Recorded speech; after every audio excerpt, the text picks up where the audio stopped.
Good evening, good evening, good evening, and welcome. It's your man, Got a Docs, back with the KBK kickback before kickoff, and we are here. We are here.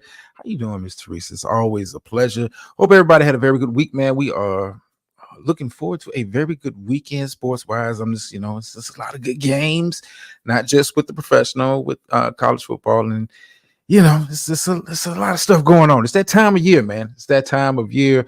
Football games everywhere. So, if you're a fan, this is our time of year. Let's celebrate. How you doing, Miss Murph? Miss Murph, in particular, I need to get with you because I had an idea. I wanted to kind of bounce off of you.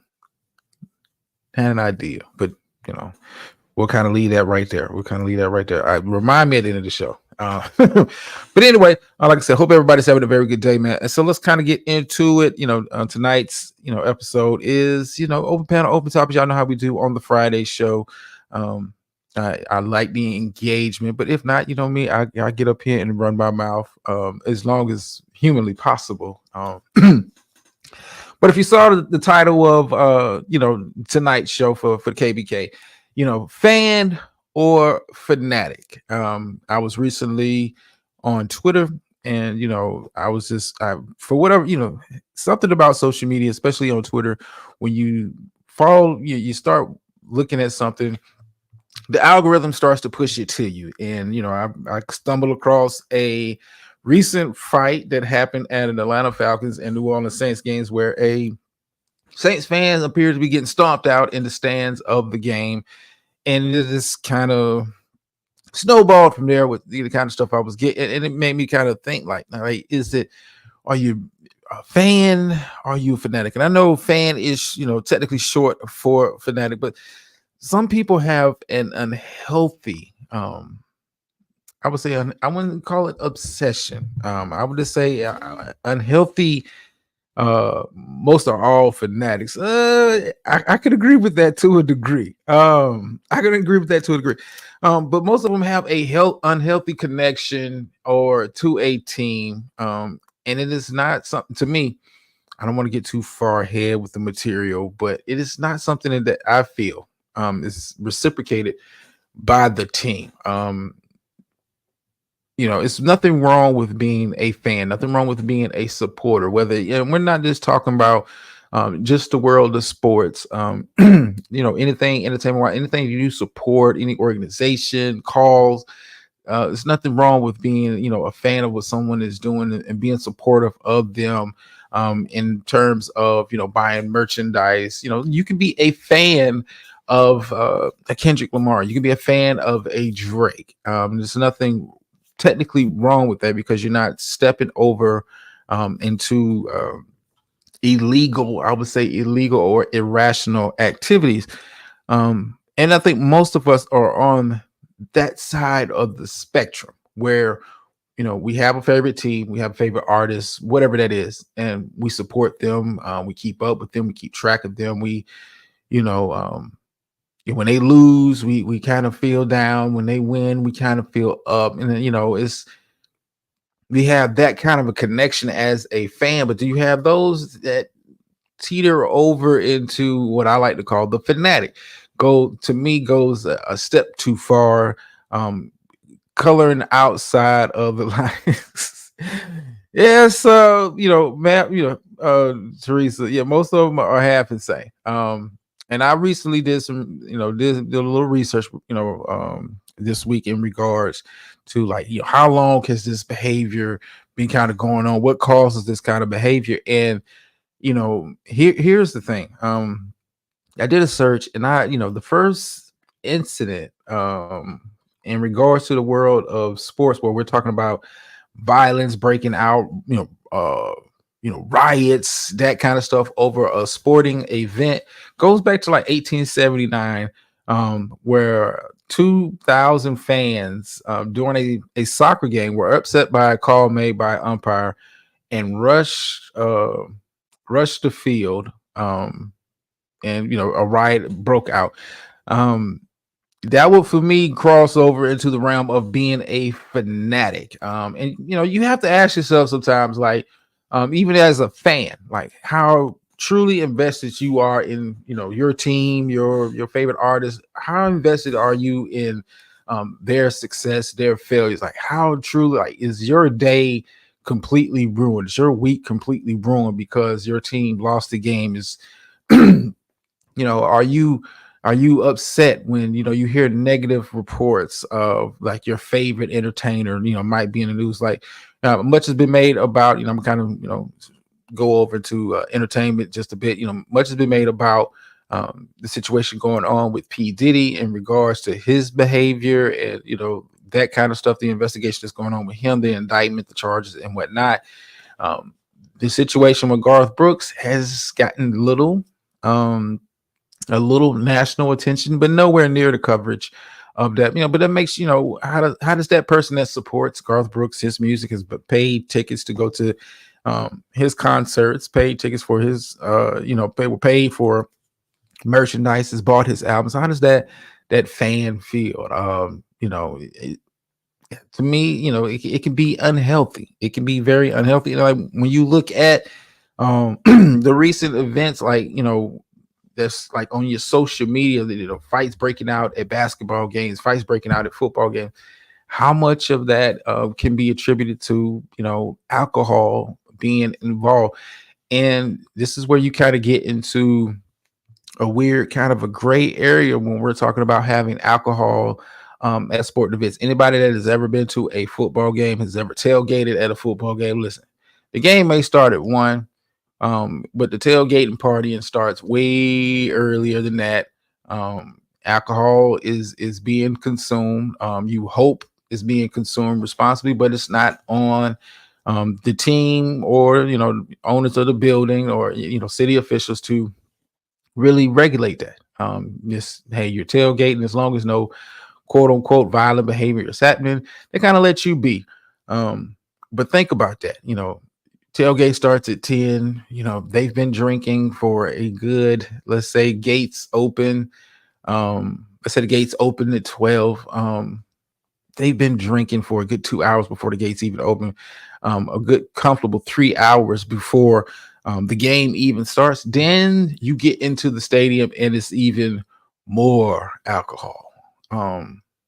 More and more alcohol. And you would think, in a perfect world, and I know we don't live in a perfect world, but in a perfect world, you would think it would be like uh, at a sporting event, 2 drink minimum, or something like that. But it ain't gonna work like that because you know, the Budweisers and the Bud Lights and the liquor sponsors and all that. Listen, they want their product sold. That's why they have partnerships with the NFL. That's why they have partnerships with other sporting organizations. They have deals in regards to working with the local officials for that stadium. Like, hey, we want our let's say our beer, the only beer to be sold at this particular arena. It works like that. But bringing it back to the rise, I wouldn't say it was rise because it seems like if you've ever been to a sporting event, and I've been to several in my lifetime, you always see fans chirping back and forth with the opposing teams, fans, and that kind of stuff. And sometimes it goes over the edge, and it's so commonplace now where I don't even think the casual fan, a person such as myself, who's there to enjoy the festivities and enjoy the game, is even um, you know outraged or in shock by when we see this kind of behavior happening. So what do you consider stepping over into the realm of fanatic? And I you know clearly put that picture up for me. And this is just my personal opinion. If you're willing to dress up in all kind of costumes, or the game is going to a football game, the temperature is going to be 5 degrees and you're out there with no shirt and shorts, with your paint on your face, like for me, that's crossing over into the fanatic. That is crossing over to the into the fanatic realm, and you look weird. But what's the cause? And I think that a study needs to be kind of done. Like what causes someone to fall into that level of devotion and dedication to something that one is not necessarily benefiting them in a tangible way. I can understand if you're supporting that team because you're making money off of it or something like that, but they win, they lose. Guess what? Those players pick up their game checks, going about their business.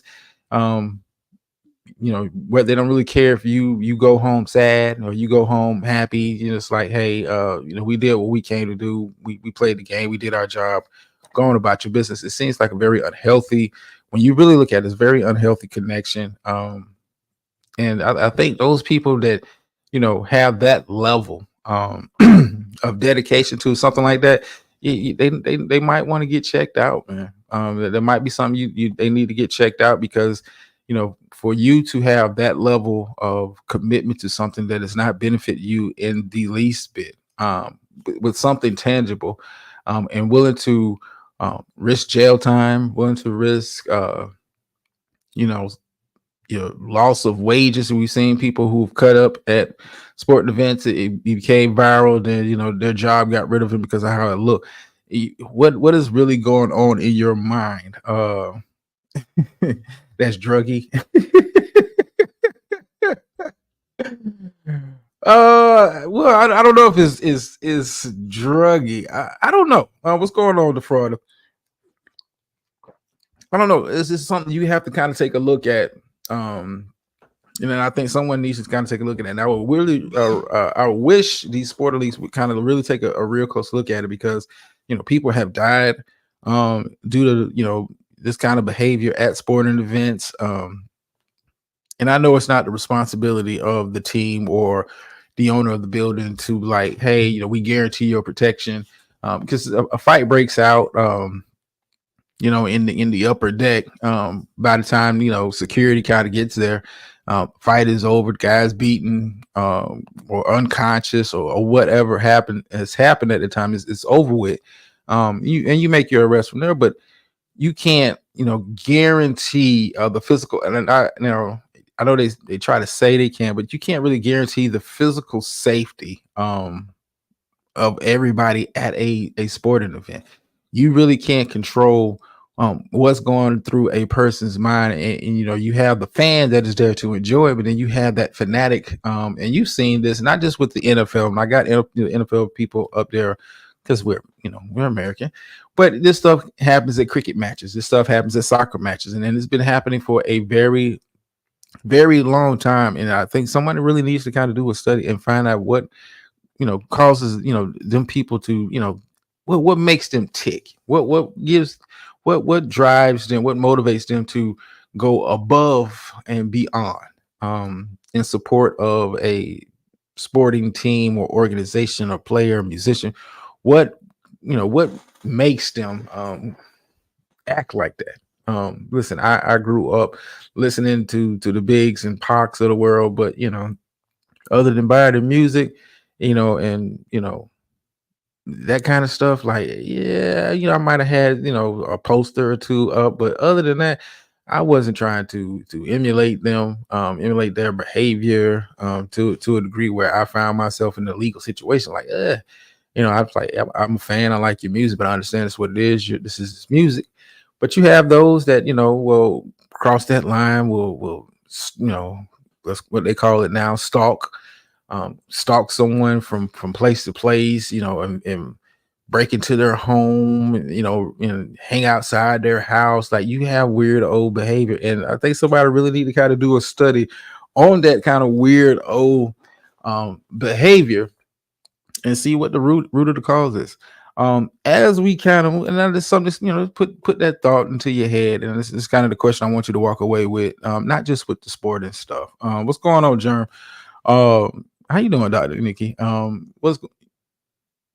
want to kind of leave you with this question. And like, you can apply this to a lot of stuff in your personal life, not just with the sports or the entertainment. Just this, when do you realize, or do you realize, if you have an unhealthy obsession with something that is not benefiting you in a tangible way, And how do you deal with that?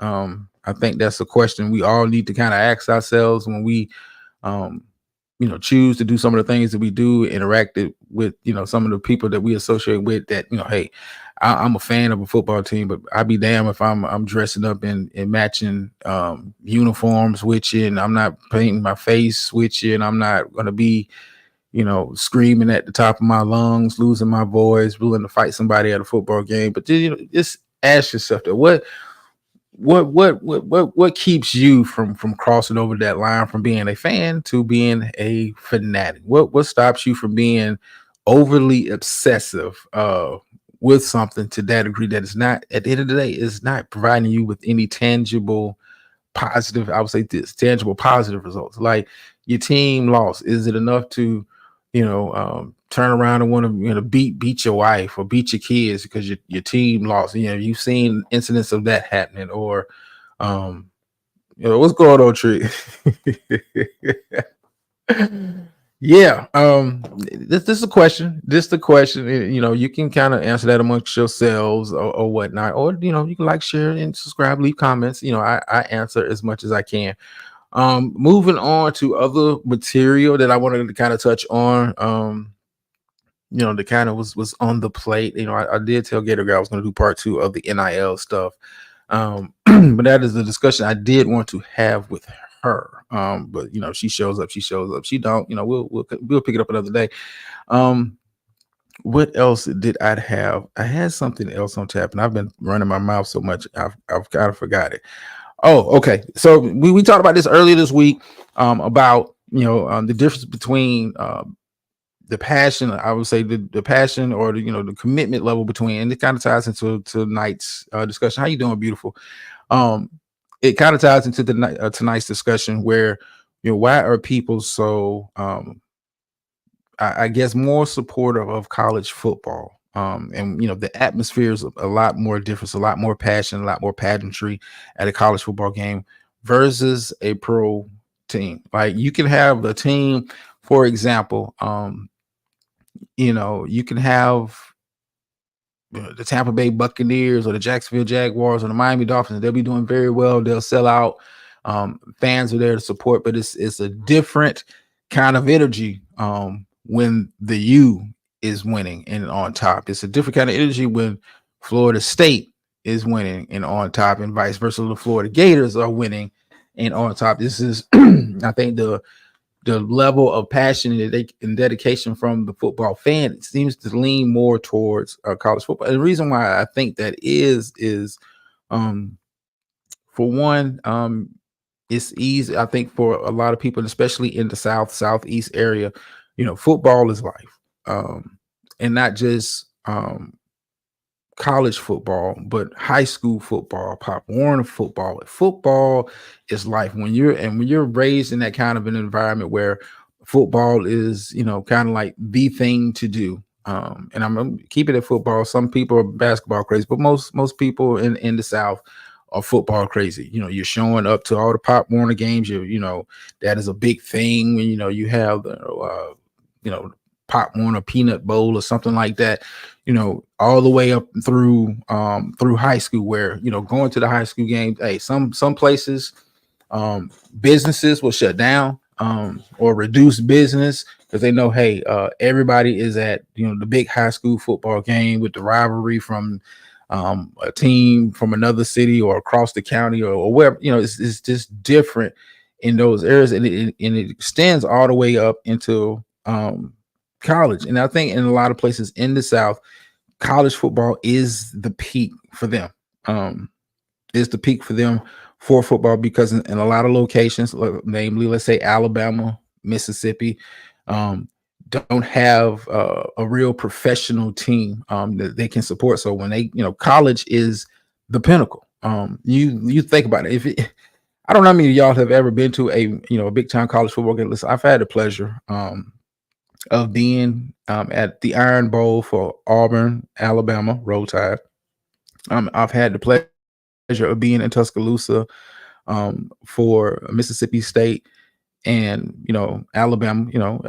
I'm a Roll Tide fan, so those are games I would be interested in if I could get tickets. But when you go to these locations, listen, it is nothing. It's just different from the vibe in the city. The pageantry that goes on, it is just different. And I have um, yet been to a NFL game, and I don't care if it's a rivalry game, a playoff. And I've had the pleasure of going to a playoff game. I've never been in an environment that matches that level of energy. And I think a lot of that tends to be, hey, we don't have a professional team, or we don't too much, we're not attached to a professional team that much, because college football is it. It is easy for us to, and I'm talking about the fan, it's easy for us to identify, hey, I live in Alabama, or, I'm from Alabama, or I know people in Alabama, my family's from Alabama. So, we grew up being, roll, it's roll tide. You learn that at birth. If you're an Auburn fan, you're War Eagle, you whatever your logo, Georgia team, go Dogs. What's going on, TC? You've been on one. You've been on one. Yeah, people crazy about football in Texas. Listen, the amount of money, and listen, the amount of money that's spent like high schools, for their stadiums, and the production level that goes into that, like, you know, Texas is another place where high school, Pop Warner, college is that. Like, listen, people love the Cowboys, people love, the Texans, and all of that, but University of Texas is still, it. It's still it in the state of Texas. It's some high school teams that are, more popular, more well known. They know the players on those teams more so than they know, who's on the 53-man roster for the Cowboys. I'm just saying. I'm just saying. And I think, for me, it's give me a sec.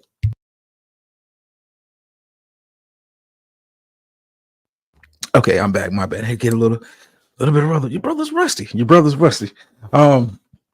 But I think, you know, places that don't have professional teams, don't have those kind of outlets to, you know, it's hard to kind of be in the state of Mississippi and being a Cowboy fan, because you really can't enjoy the festivities at the game like that unless you're willing to travel with the team. If you have a college team that is doing well in your state, and you grew up on that, is much easier to support and get behind it. And listen, I don't care what NFL game, NFL rivalry you can invite me to outside of maybe the Super Bowl.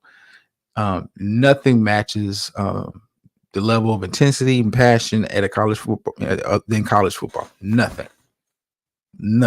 I've had the opportunity to go to a North Carolina Duke basketball game long time ago. It's nothing like, you can't match that level of passion at an NBA game. You just can't. You just can't. It's different, man. It's different. And until you experience that, you really don't know what you're missing out on. You don't know what you're missing out. So, in my opinion, hey, college football fans, more dedicated, more involved, more passionate about, their teams than you would in an NFL team. You can have an NFL team in your city. But college football, for a lot of places, especially in the South, especially in like Texas, places up in the Northeast, places on the West Coast, Midwest, college football, college sports is life. I think you said it's about accessibility, a sense of community, and belonging to that college. But listen, and here's the thing, Dr. Nikki. A lot of people that even live in that area never attended a class. Nobody in their family ever attended a class. It's just you grew up with that, that passion being instilled in you. That, hey, in this household we support this team. Like, it's Roll Tide, like from birth. It's War Eagle from birth. It's Go Dogs or Hook 'em Horns, whatever it is. That is more of a tradition that's passed. Now, I don't think, to a degree, professional sports have that level of long time dedication and lineage like that, because you might be from, let's say, Philadelphia, but you may not be an Eagles fan. I know people that from Philadelphia don't support all the Philly sports teams. I mean, I'm just saying. But you just, in certain places of the country, man, that's sacrilege. We in this family, we're all roll tide. We're Bama to the full. Hold on. I ain't had one of these in a minute. Give me a second. Welcome to the show. Hey. How you doing, Miss Lady? I am well. What's good with you? Not much. No chilling. Over here trying to, me testing out new names and concepts for this show. It used to be the Freestyle Friday, but I like KBK a little bit. It has a kind I of like that too. it has Got a kind of a nice little zing to it. yeah. It do. All right, what's on your mind, young lady? Okay, so just to pick up a little bit on what I mean, or to further expound on, this sense of community. One of the things that I think that some people may pay attention to, but it might not necessarily be on their, conscious or they, foremind or whatever, is the fact that with college ball, like when you become an alum, that's a lifetime thing. Like you will always be an alum of that school. But when people get to the professional circuit, that's what I'll call it for now, for lack of a better term, like the potential to be traded and you playing for multiple teams, like it just doesn't give that same feel that college ball gives. So it's like once you go to Alabama or the North Carolina A&T State University, like you're an alum, and it's like you have a permanent tie to that school and that community, because when you come to a college, you really do become a part of that community, and it's like a lot more like localized. Although we do have the greatest homecoming on earth, and that people travel for miles around, and we generate a lot of money that weekend just for homecoming. These NFL teams, it's a lot less of them, and the fans are um, sometimes they are fans of the team, and sometimes they're fans of the players that are on those teams, and then they will kind of be a fair weather fan, meaning that they will root for whatever team the player is on, and it's not necessarily about the team. With college, it's about the college. So, and you have a lot more, I guess, continuity with these colleges than you do with professional sports. So I think that is why, it seems like, people might be a lot more, or colleges have a greater fandom than some of these professional sports. Yeah, and I would agree with that. And I think the way college is kind of set up, that how kids are there for what 3-4 years max. So you Well, cycling it in used for to this. be a Well, I mean, guaranteed 4 years. in football it's still guaranteed three. Right. But and that's kind of part of the reason why college basketball is kind of taking a hit, because players are not Or the staying. one and done. Yeah, they're one and done. College just kind of lends itself to you becoming, a fan of the team and the school, because guys are not there 10 years. It's no Tom Exactly. Brady's in college football. It's no Emmitt Smiths. It's none of that. Guys are here for. You might not even see them until their junior year. They explode. Guess what? They're going to the league, so you become a fan of the school more so the players. And I think college, especially college football, more so than college basketball, they don't really emphasize too much the player, the individual Right. player. It's program. It's about program building. Like people respect your team. Although you'll never hear me get that cry out. You never, ever, never, ever, ever hear me say it. Never. Just say it one. Just say it one time. You're I can't still even gonna. I can't. Like my mouth doesn't even form, it just won't, the muscles in my face won't even let me say that. Listen, your credit score will go up. Just to say one. Now my Roll. credit score.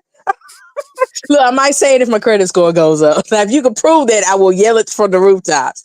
But I think, again, I think you're right about that. but going back to what I was initially saying, it's about program building instead of player building, if Hmm. or or player status and all of that, because the team gets the recognition in college sports. In pro sports, it's the player that gets the recognition, especially if your team doesn't have a stellar season or if you don't win the Super Bowl. Hmm. So, or the NBA playoffs or any other playoffs for that matter. And then, two, think about it as a fan. One of the things that makes me angry when I'm really fanning out for somebody, which is not that often, is when they go to another team and then they get traded to a team that I hate. Like most of the time that doesn't happen in, college sports. It's like when they graduate or when they move off to the next level, they are forever associated with that school and with that team. And it's like when you buy that school's nail you, it's the school's nail you, not necessarily a person's nail you. So I think Hmm. that plays into it as well. Okay. Well, now we talk about player movement now with how NIL and the transfer portal has kind of taken over college football over the past couple of seasons. Do you think that kind of changes how they do business, where you might have to start marketing the player a little bit more? I don't think And we're there yet. And that was another one of my concerns when we first started talking about the NILs over in this space. It's like, okay, what about the academics and the, school programs and all these other things that the NILs may impact when you start making it player focused as opposed to, school focused. And school focused as far as like the brand of the school as well as the academic side of it. So, I don't think we're there yet. I think that that'll be something that, let's say maybe 3 more years from now, we might actually have some data that Mhm. would enable us to actually talk about some sort of an impact on it. But because it's, I don't even have a point of reference to, even really engage deeply in that discussion. I mean, I hear you, and we're all kind of like playing it by ear with the NIL Yeah. in the transfer portal. But I think with how to more or less, I would say the transfer portal is kind of changing the program aspect of it, because it used to be you recruited your guys, they stayed, and that's how you became familiar with the players. Now is you having to start over every single year. Like you look at the University of Hmm. Colorado, I think brought in 30 transfers through the portal. This is completely different team outside of the star players. This is a completely different team from the one they had last year. And Hmm. I think that is a trend you may see continue with college sports, and it kind of gets away from that. We were building the program. Now it's like, are you bringing in mercenaries? I mean, let's kind of, I mean, you kind of have to look at it that way. Like, hey, come here. I know we didn't recruit you, but we just lost 20 guys to the portal. We got NIL money. Come here. And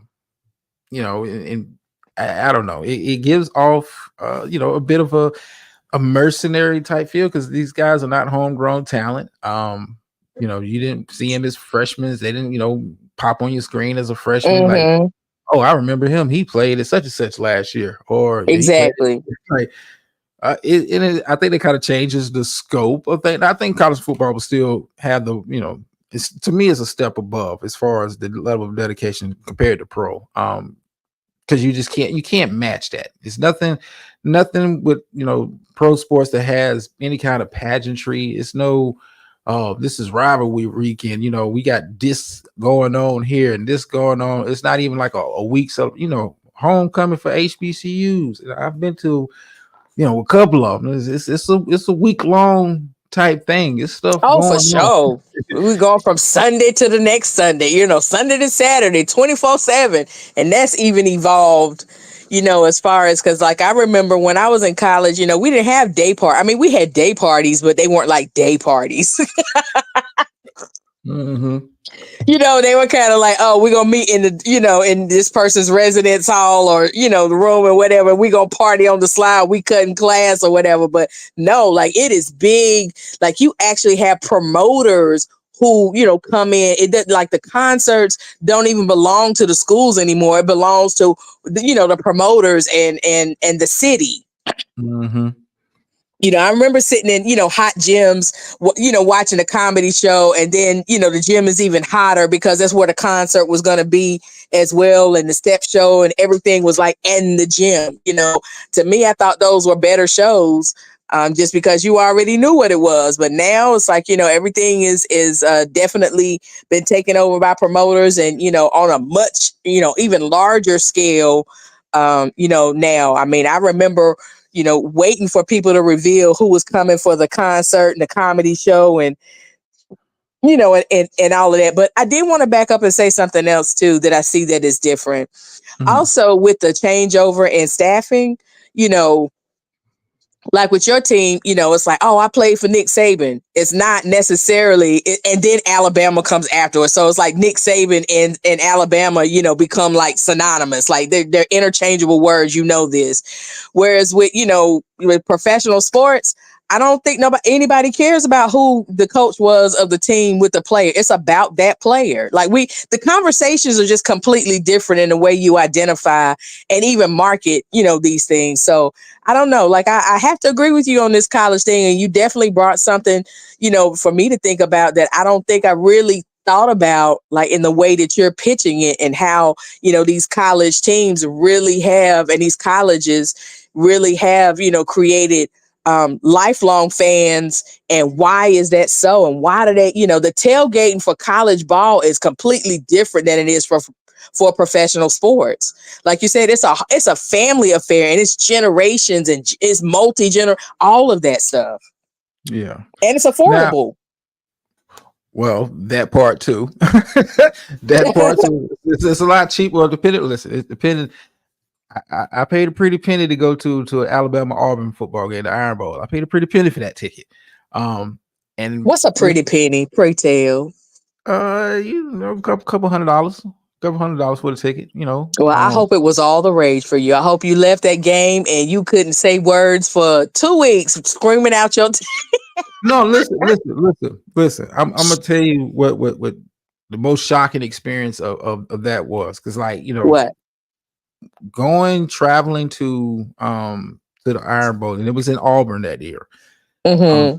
Traveling to that game, and when you're traveling to the stadium and you get out there, you realize how much this small community depends on this football team, this football game. Like It's everything, because these are poor states. You talking about yeah, Mississippi and Alabama? They are poor states, just like South Carolina. Poor states. and we're pulling in, and you can see. And this is how much is not for Auburn. It's not like it's in deep in the heart of a large metro area. Nope. You can see the stadium from miles out. Yep. You see the stadium It's from like a miles. focal point. Just like, this is all we know here. This is all we about football. Like, you can see it from miles out. Like, if you go to And a everybody large, probably works there. Exactly. yeah, On some level. you go to a large metro city, you might even you have to find the stadium, because it's a lot of taller buildings, skyscrapers. With this football stadium, listen, I'm about 3 or 4 miles away, and you can clearly see the stadium. I was like, I'm not All roads leading straight to it. The marketing, the locate, everything. It's perfect. It's like you couldn't get lost trying to find Auburn if you tried. Listen, that was like my first time going to Auburn for a football game. And I was like, this is crazy. This is pure the crazy. Like, and you see that not with just college football, but even some high schools. In the South, that's it. Like, that is the end all be all for that community. Like, the state, all the money is going here, all the upgrades is going. Like, it's crazy. Now I want to kind of double back to something I was talking about in regards to the fan versus the fanatic. And we talk about how much alcohol is involved in a lot of the incidents that we see at these sporting events. And I know we've kind of touched on it before. we were talking about, alcohol companies, wanting to get involved with, with the HBCU model to, market it, whatever. Do, Mm-hmm. do you think we'll ever get to a point where we're, stadiums, teams, or whoever's running this show will ever feel a responsibility to kind of put a cap on that? Like, hey, you can come to come inside from the football game with all the tailgating and stuff, and we would love to have you fill up the seats, but it's a 2-drink minimum. Like, do you think we'll ever get to? I mean, because at this, you've been to sporting events, like alcohol is brought around freely. Like, it's not like you really even have to go wait in line for it. They're running up and down the aisles with that stuff, selling it. Do you Mm-hmm. do you think that's something they should really? I mean, because people have gotten hurt, some people have gotten killed at sporting events, and a lot of that stuff. When you watch it, you can tell alcohol it played a role in it. Just by how sloppy some of the fighting is, like the violence. Like, I'm not saying I want them to be UFC fighters, but you can tell. You can tell they throwing drunk punches and drunk kicks and that kind of stuff. You can tell, alcohol is a role. Do you think that's something that they'll ever look at, or is this something that they'll just keep turning a blind eye to because they're getting all that money as sponsors? Those are their sponsors. Again, I think you answered your question. If you're sponsoring it, then you can't. There are no limits on this. Especially if I have an NIL deal, with your school on any type of level. It's like no. And then you got to think about the way they sell it. Like they can stop it for those who actually go to the concession stands. But you know yourself, and as a teenager in high school, I was in a marching band, so it was nothing for them to say, hey, bring the band out. They can work the game, and we'll get them a donation. We're walking up and down. Now, we weren't able, obviously, to sell alcohol because you got to be old enough to be able to drink it in order to sell it. And I'm thinking about it, East Carolina University games, and like East Carolina, I mean, good Jesus, all of downtown is shut down because they know like everybody that goes to those games is just drunk. Like it's known, like the city is prepared for it. Drunken behavior, especially when East Carolina plays, North Carolina State. Like that's a big rivalry game. So Mhm. I don't think that they can control that. It's like you can't. And as I said, if it's being sold in the stadium and like in the stands, they're not even carding people. Like, you get the little concession people with the little, the little strap around the neck and they holding the little trays or what have you. Half the time the stuff is even stolen because, you're trying to serve people. You turn your back and look away from your tray and your stuff is gone. So it's like, no, they can't put a cap on it. Like it's not even, I don't even think they would even want, it's not even a thought. Yeah, I mean that's you would think this era of hyper vigilance of appearance and all of that kind of stuff. You think that would really take a real hard look at it, but I don't. I agree with you. I don't see it happening. They come to the games drunk. Well, I mean, but you come on. You've been to a tailgate. The part of the game is secondary. Exactly. You drunk when you walk in, whether you buy a drink in the stadium or not. You tipsy. Absolutely. Absolutely. So I think what they have done is kind of, I think that they made some, concerted efforts as far as with law enforcement to say, hey, we already know what we're about to deal with. Everybody is on high alert. Everybody is working this weekend. It's like, okay, we already know that we don't even have the capacity to hold all these drunk ass people that, that'll be coming from the games or so on and so forth. We just put them in a holding cell, let them sober up. We're not going to, bombard or overflood our, judicial system trying to prosecute all these people. It's like, and I think that that's probably the most sensible way that they can deal with it because they already know it's happening every year. This ain't a one-off thing. Mm. I think what's going to have to happen, it's going to have to be a high profile game, and it's going to be something like how they scan the crowd for Mm-hmm. fan reaction. It's going to be one of those times. It's going to be a big game, and you're going to be seeing on the big screen someone getting their ass stomped out in the stands. Before they really kind of take a, it has to be like a major event, like the Super Bowl or at national championship game, something like that was to happen, fan dies, gets beat to death in the stands, that it would have to, because it happens so regular. Listen, seeing fights at football games is regular. It's not. It's hilarious to me. I do not support violence, but It's you so already know common. alcohol is involved. Yeah, you're like, oh man, look at them over there. Look at them. Look at them. Like, no, don't look at them. Like you see it. You see fans going at each other, and that, for me, that crosses from you a fan or you a fanatic. Because listen, I love my Cowboys. I'm not fighting anybody, um, over something. I'm not even part owner of. I'm not even the owner of the team. Not part of. Exactly. You don't even own stock. Wouldn't even sell it to you even if you wanted to buy it. I mean, but that pride, that some people, they live and die with their team. I'm not I'm not one of the people. I'm not willing to be harmed in support of a sporting team. Sorry, not sorry, but you got some people that are willing to cross that line. Not just at the game, outside of the game. It's to me, it's kind of it's ludicrous, and somebody really need to take a study, because like when I went and did like research, like how long this kind of behavior is really kind of been noted be going on, it goes Hmm. back to like late 19th century, with Hmm.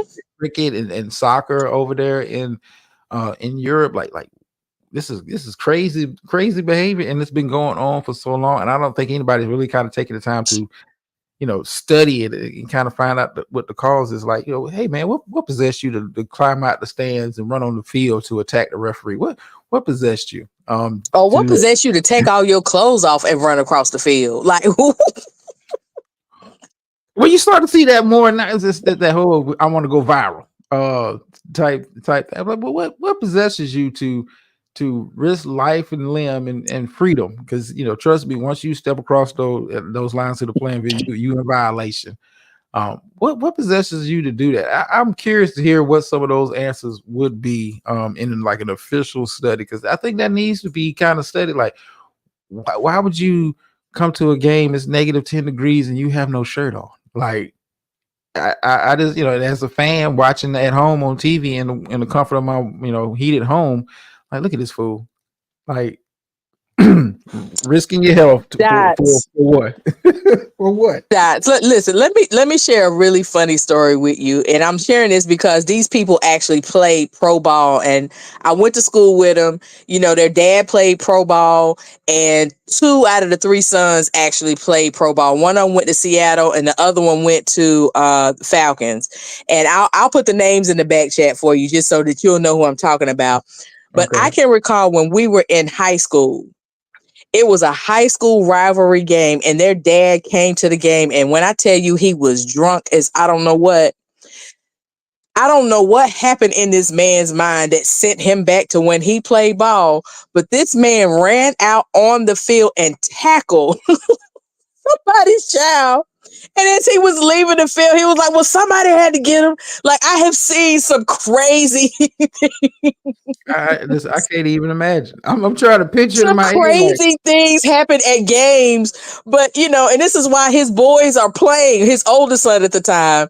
And he was like, well, somebody had to get him. Like, well, y'all wouldn't go get, I mean, you're talking about some crazy stuff. And his dad didn't even go to the high school.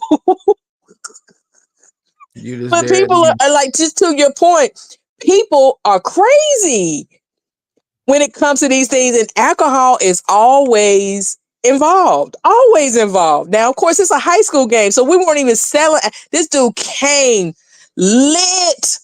I mean, now I don't have any proof of this, but I believe, for some reason in my mind, the way I remember it, I could smell the alcohol off this man. Like, that's how drunk he was. But when I tell you he hit that student so hard, I was so glad that they didn't put that on the news. I mean, he knocked the hell out of that boy. Good for him, because in this day and age with how social media is, oh man, it lawsuit against him, against the school for allowing him to be. Oh man, Exactly. But man, Oh my gosh, he hit that boy so hard. And this dude was like a running back, but he was like, somebody had to get him. That's how he was yelling it the entire time. And of course, everybody's cheering for him. I'm looking around like, are y'all kidding me? This grown man who is a former NFL player just tackled a high school kid. Listen. And you probably this you're in shock as much as the kid that got hit is in shock. You're like, what is going on?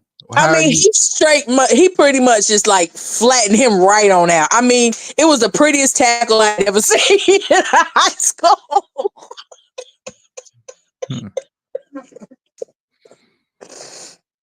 Now, Oh my goodness. I see Miss Murphy because it popped back into my head when I saw her. I want to do this for KBK one week, and I wanted to kind of get with her. This was kind of like the idea I was talking about at the beginning of the show. I wanted to kind of get with her because I like try to mix the sports with different stuff. I want to get with her and the good sister Keeper, and anybody else that wanted to be involved. I wanted to kind of do a kind of like, oh yeah, I can imagine. I can imagine. I just saw that. I can imagine. I wanted to kind of get together and do a kind of a travel slash sports type show. Since those are some of the people that I know, from spaces I know that like to get out and see the world. Like, what event, if I could give you a ticket to what event would you want to travel to and why? And I want to have that kind of like to be discussed. Well, since you here, Dr. Nika, what event would you want to go to? If you had one ticket, what sporting event would you want to travel to? Ooh, because I enjoy so many sports. Ooh. Is there a particular like league you want to like relegate it to kind of help No, my brain out a little bit? So I just mean, any professional sport. yeah, if It I will gave probably have you, to be a boxing tournament, like a boxing match.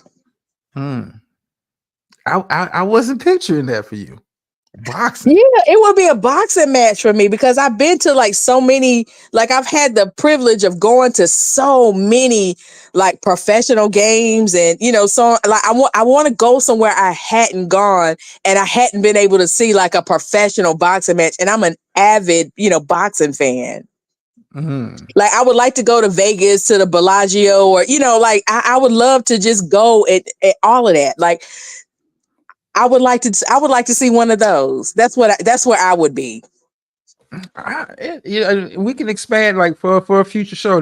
I like how this is going because I can kind of do like sport by sport with this. I think for me, if I had to get a ticket to a game, I would want to go see a soccer match in Brazil just It's because of their love yeah.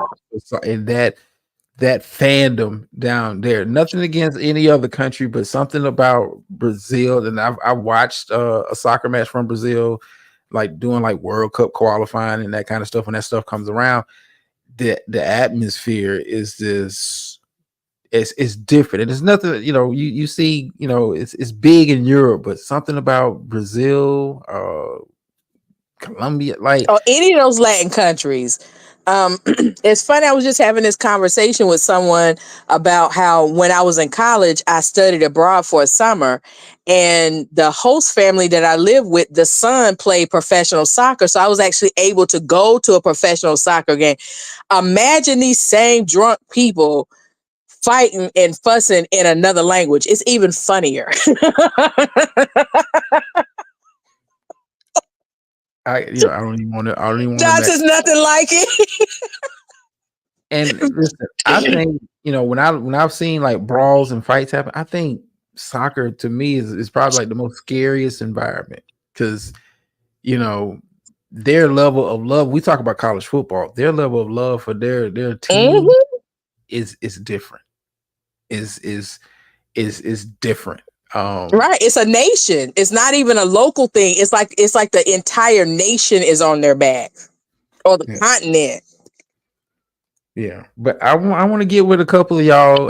We going like a special KBK travel edition because I want to talk to people that are worldly. Mm-hmm. Sorry, not sorry. Sorry, not sorry. And kind of get their thoughts on it. Because if I had to pick let's say an NFL football game to go to, I would want to go to a Chiefs Raiders game in KC. Okay. Just for And see, the environment. I would say I would say Ravens Pittsburgh because that's a you Ooh, know but where at you know though? in Pittsburgh. Mm, In mm, Pittsburgh. mm. Do you have to be in the crowd? I'm gonna keep that to myself. Like I would like to see. So I've been to a game up there in Pittsburgh, and I've been to a professional game in Baltimore. Like it's just totally different. I would like to see the two of them together. Like I don't know, like the entire day, like from the tailgating up to you The know game. what, even checking in the hotel, letting them know which team you're for. And then brother of a certain listen, he brings up, being in the announce booth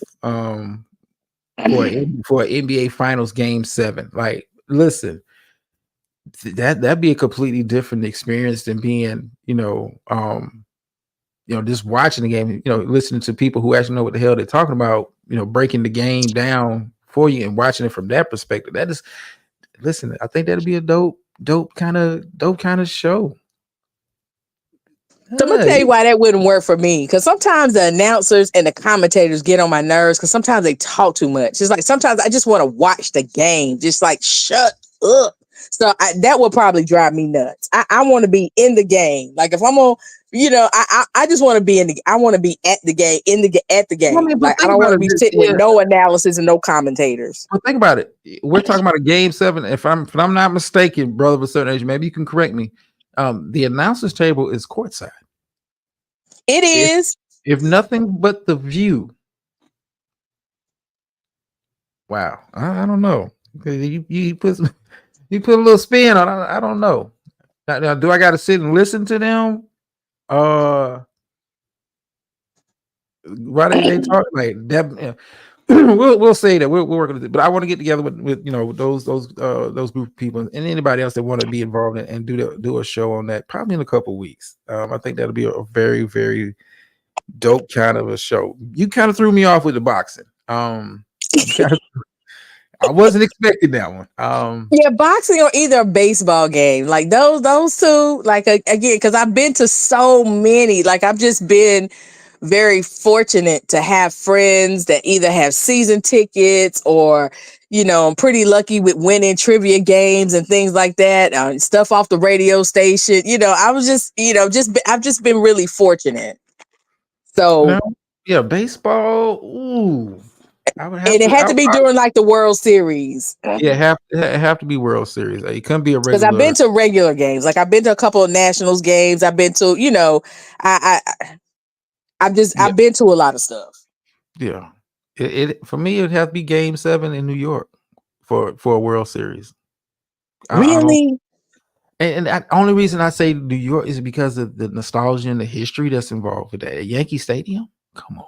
I don't know. I think with that, I probably would rather be in Chicago or either Mm, Boston. mm. I mean, but it's the nostalgia factor with those also. Yeah. Yeah, exactly. But I don't know. Like I just feel like I don't know. Maybe the air is cleaner. I'm gonna stop. I just don't. Like New York is too much to deal with outside of trying to go to a game. So I mean, I would just rather.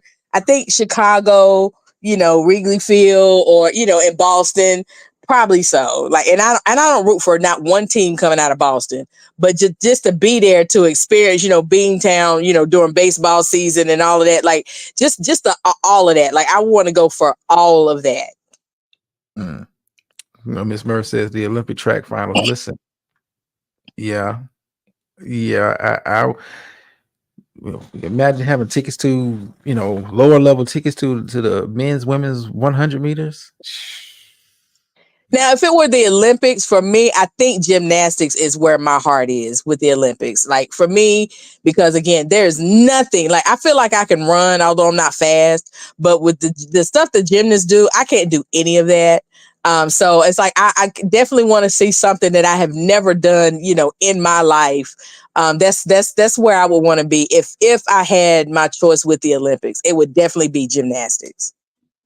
You can just keep surprising, keep surprised. Listen, we gonna have to save all because we don't want to give Oh, it okay. all. I won't say anymore because there's a couple other things that places that I would like to be too that I think would also surprise you. It's like really that big? Like yeah, like really, I think that's dope. So yeah, I really, really, really do. Again, it's not too many things I won't watch. I tell you, one place I do not care to be would be at the Masters. I do not care to be there. One because of the name, and then two, it's just not enough happening, and I'm not doing all that walking.